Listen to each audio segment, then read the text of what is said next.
87 ವರ್ಷದ ಶಾಲೆ ಶಿಥಿಲಾವಸ್ಥೆ, ಮರದ ನೆರಳಿನಲ್ಲೇ ಮಕ್ಕಳ ಪಾಠ.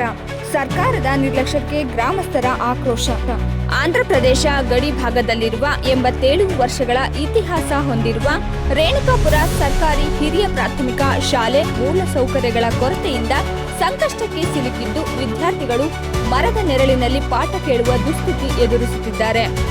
1939ರಲ್ಲಿ ಸ್ಥಾಪನೆಯಾದ ಈ ಶಾಲೆ ಸಾವಿರಾರು ವಿದ್ಯಾರ್ಥಿಗಳ ಭವಿಷ್ಯ ರೂಪಿಸಿದರೂ ಇಂದು ಶಿಥಿಲಗೊಂಡ ಕಟ್ಟಡಗಳು, ಕೊಠಡಿಗಳ ಕೊರತೆ ಹಾಗೂ ಅಪಾಯಕಾರಿಯಾದ ತಡೆಗೋಡೆಗಳಿಂದ ಶಿಕ್ಷಣ ವ್ಯವಸ್ಥೆ ಸಂಕಷ್ಟಕ್ಕೆ ಸಿಲುಕಿದೆ.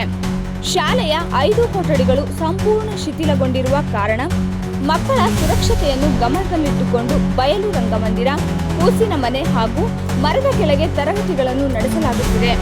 ಶಾಲೆಯಲ್ಲಿ 256 ವಿದ್ಯಾರ್ಥಿಗಳು ವ್ಯಾಸಂಗ ಮಾಡುತ್ತಿದ್ದು, ಸಮರ್ಪಕ ಕೊಠಡಿಗಳ ಕೊರತೆಯಿಂದ ಶಿಕ್ಷಕರು ಮತ್ತು ವಿದ್ಯಾರ್ಥಿಗಳು ತೊಂದರೆ ಅನುಭವಿಸುತ್ತಿದ್ದಾರೆ. ಮಳೆಗಾಲದಲ್ಲಿ ಮರದ ಕೆಳಗಿನ ಪಾಠಗಳಿಗೆ ಅಡಚಣೆ ಉಂಟಾಗುತ್ತಿದ್ದು, ಪೋಷಕರು ಮಕ್ಕಳ ಸುರಕ್ಷತೆ ಬಗ್ಗೆ ಆತಂಕ ವ್ಯಕ್ತಪಡಿಸಿದ್ದಾರೆ. ಇದಲ್ಲದೆ 2005-6ರಲ್ಲಿ ನಿರ್ಮಿಸಲಾದ ಶೌಚಾಲಯ ಕಟ್ಟಡವು ಶಿಥಿಲಾವಸ್ಥೆಗೆ ತಲುಪಿದ್ದು, ಮೇಲ್ಛಾವಣಿ ಸೋರಿಕೆ, ತುಕ್ಕು ಹಿಡಿದ ಬಾಗಿಲು ಕಿಟಕಿಗಳಿಂದ ಬಳಕೆಗೆ ಅನಾನುಕೂಲವಾಗಿದೆ. ಹಲವು ಬಾರಿ ಶಿಕ್ಷಣ ಇಲಾಖೆ, ಜಿಲ್ಲಾಡಳಿತ ಹಾಗೂ ಜನಪ್ರತಿನಿಧಿಗಳ ಗಮನಕ್ಕೆ ತಂದರೂ ಯಾವುದೇ ಶಾಶ್ವತ ಪರಿಹಾರ ದೊರಕಿಲ್ಲ ಎಂದು ಗ್ರಾಮಸ್ಥರು ಆರೋಪಿಸಿದ್ದಾರೆ.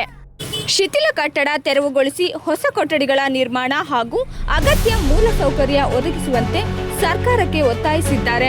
ಶಿಕ್ಷಣದ ಹಕ್ಕು ಸಮಾನವಾಗಿ ದೊರೆಯಬೇಕಾದರೆ ಗಡಿ ಭಾಗದ ಸರ್ಕಾರಿ ಶಾಲೆಗಳ ಅಭಿವೃದ್ಧಿಗೆ ವಿಶೇಷ ಆದ್ಯತೆ ನೀಡಬೇಕು ಎಂಬುದು ಸಾರ್ವಜನಿಕರ ಆಗ್ರಹವಾಗಿದೆ.